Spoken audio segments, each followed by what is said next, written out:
자, 113회 전산회계 1급 이론 문제 답을 설명드릴 테니까요. 자, 한번 채점해 보시고 확인해 보겠습니다.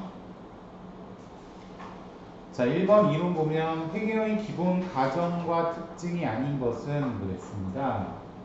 기업의 관점에서 경제활동에 대한 정보를 측정 보고한다. 아까 기업 실체에 관한 거라 그랬죠? 기업이 예상 가능한 기간 동안 영업을 계속할 것이라 가정한다. 계속기업의 원칙이죠. 계속기업의 가정. 자, 그 다음에 기업은 수익과 비용을 인식하는 시점을 현금이 유입 유출될 때로 본다. 현금 기준으로 보는 것이 아니라 발생주의라고 그러죠. 그래서 답은 3번이 되겠습니다. 자, 2번 보겠습니다. 다음 중 상품의 매출원가 계산 시 총 매입액에서 차감해야 할 항목은 무엇입니까? 3번이죠. 매입, 환출 및 NB. 이거는 포함하지 않아요. 자, 3번. 건물 취득 시 발생한 금액들이 다음과 같을 때 건물의 취득원가는 얼마인가? 건물의 매입 금액 20억이죠? 20억에다가 취득세 더해주고 자본화대상 차입원가 이것도 더해줘야 돼요. 자본화대상 금융비용 건설 중인 자산이라고 처리하는 거 있죠? 그러니까 이런 것도 포함해줘야 되기 때문에 더해주고 관리 및 기타 일반 간접원가는 이건 아니지. 이거는 필요 없는 거니까 답은 3번이 나오죠. 23억 5천만 원이 되는 거예요. 자, 4번. 다음 중 무형자산에 대한 설명으로 틀린 것은 그랬습니다. 물리적인 실체는 없지만 식별이 가능한 비화폐성 자산이다. 맞죠? 무형자산을 통해 발생하는 미래 경제적 효익을 기업이 통제할 수 있어야 한다. 통제 가능해야 되겠죠? 내 건데. 무형자산은 자산의 정의를 충족하면서 다른 자산들과 분리하여 거래할 수 있거나 계약상 또는 법적 권리로서 발생하여야 한다. 무형의 권리죠. 일반 기업의 기준은 무형자산의 회계 처리와 관련하여 영업권을 포함한 무형자산 내용 연수를 원칙적으로 40년을 초과하지 않도록 판정하고 있다. 이거 틀렸죠? 20년이죠, 20년. 그래서 답은 4번이다.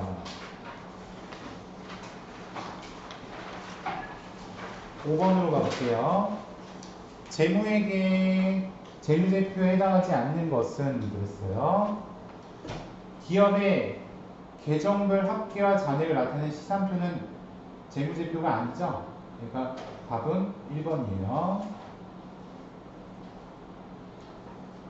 자, 6번으로 가볼게요. 유동부채와 비유동부채의 분류가 적절하지 않은 것은 유동부채, 단기차익금, 비유동부채 사채 1번은 맞는 말인데 2번이 틀렸죠? 2번에서는 유동성 장기부채라 그러면 안 되죠? 이거는 비유동부채가 아니고 유동부채가 되겠죠? 답은 2번입니다.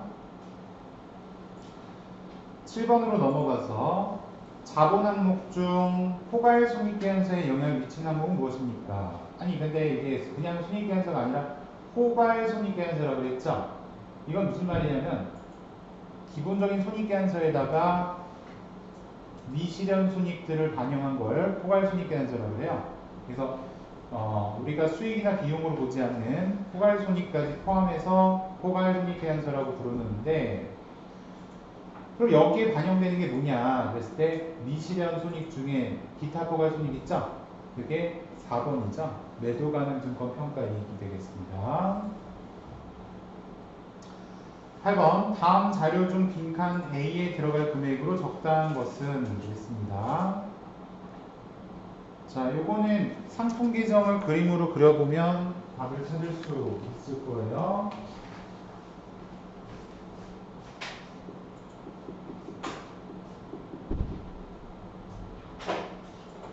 자, 상품의 기초재고액이 21만 9천 원이고 매입액이 35만 원이죠.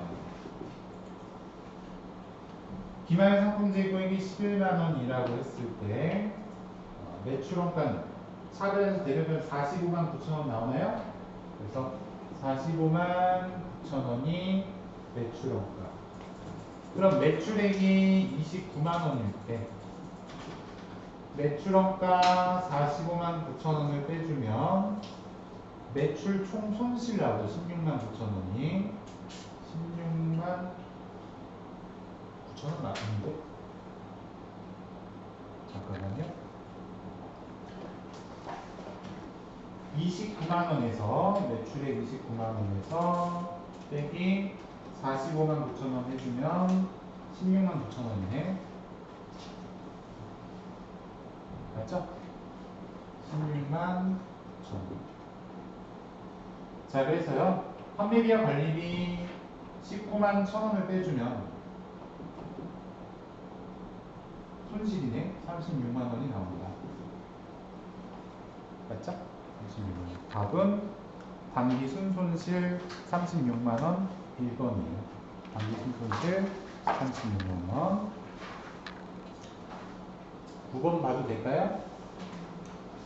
자, 다음 중 원가 행태에 따라 변동원가와 고정원가로 구분할 때 이에 대한 설명으로 틀린 것은 고정원가는 조업도가 증가할수록 단위당 원가는 일정하다가 아니라 단위당 원가는 고정이잖아. 감소한다 그래야죠. 그래서 답이 1번이에요. 증가한다가 아니라 감소한다. 자, 그럼 10번으로 가볼게요. 보조구문 원가를 배분하는 방법 중 옳지 않은 것은 상호배분법은 보조구문 상호 간의 이용수 관계를 완전히 반영하는 방법이다. 맞는 말이죠. 단계배분법은 보조구문 상호 간의 이용수 관계를 전혀 반영하지 않는 방법이다. 단계는 보조구문끼리 전혀 안 반영하는 게 아니라 일부 반영하는 거죠. 답은 2번이에요. 11번 다음 자리에 의한 단기총 제조원가는 얼마인가? 노무원가는 발생주의에 따라 계산한다. 자, 그러면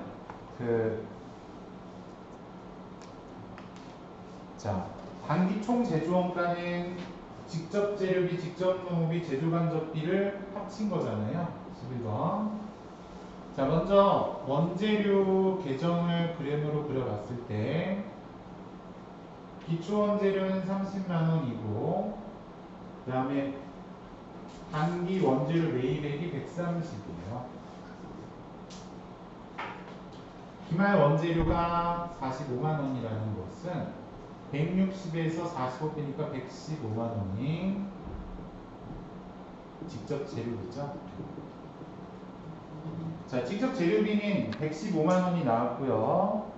직접 노무비 그리고 제조간접비를 더해주면 되는데, 직접 노무비는 당지, 당미, 전선 그림으로 그려드릴게요. 직접 노무비는 차변이 당지, 당미,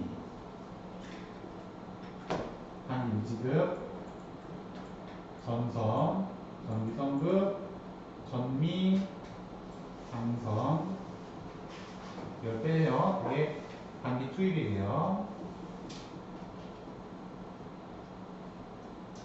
그러면 단기 지급 임금액 35 여기,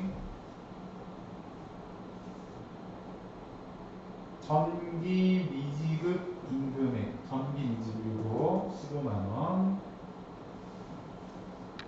단기 미지급 임금액 여기 22만 원. 그 외에 없죠?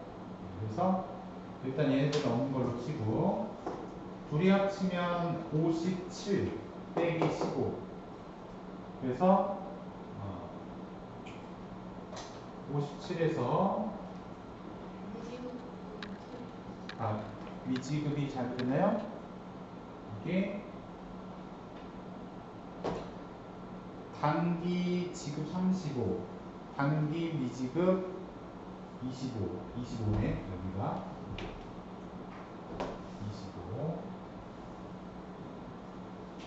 그 다음에 전기 미지급이 15 이렇게 된 거죠. 그러면 60에서 빼기 15만 원 했으니까 45만 원이 직접 노무비예요. 그 다음에 제조간접비 70만 원이라고 적혀 있죠? 제조간접비 70만 원. 그럼 요거 다 더하면 돼요. 그래서 70만 원, 45만 원, 115만 원.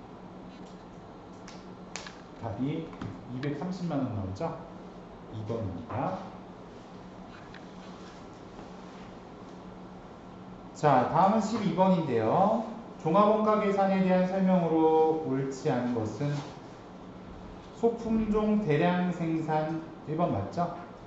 공정, 여기서는 작업이 아니라 공정별로 집계하는 거니까 공정 과정에서 발생한 공손 중 정상 공손은 제품 원가에 가산한다.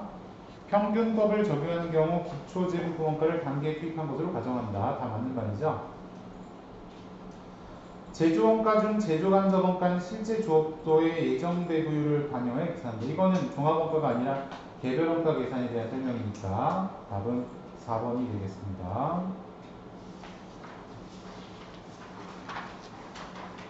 자, 그 다음에 13번 가볼게요. 부가가치세법상 생계한서를 발급할 수 있는 자는 연세 사업자 안 되고요. 사업자 등록을 하지 않은 자 안 되고요. 사업자 등록을 한 일반 과세자, 얘 되죠, 얘. 그래서 3번이 답이다. 14번 부가가치세법상 대손 사유에 해당하지 않는 것은 소멸 시효가 완성된 어음수표, 이거 괜찮아요. 어음수표 대손 사유 돼요. 특수관계인과의 거래로 인해 발생한 중소기업의 외상 매출금으로서 회수기일이 2년 이상 지난 외상 매출금은 안 되고요. 왜 안 되냐면 특수관계인을 제외해야 된단 말이에요. 남들한테서 대손당해야지 특수관계자하고의 거래는 대손으로 보지 않는다. 답은 2번. 자, 다음은 15번이에요. 부가가치세법상 공급 시기로 옳지 않은 것은 그랬는데요. 폐업시 잔존제한의 경우 폐업하는 때 맞습니다. 간주공급이죠. 대공물품을 외국으로 수출하는 경우 선적일 맞습니다. 무인 판매기로 제한을 공급하는 경우 현금을 인취하는 때 모두 맞는 말인데요. 위탁 판매의 경우 아까 위탁자, 수탁자 있었잖아요. 수탁자가 판매할 때로 봐야 되겠죠? 위탁자가 위탁할 때가 아니라 답은 4번이 되겠습니다.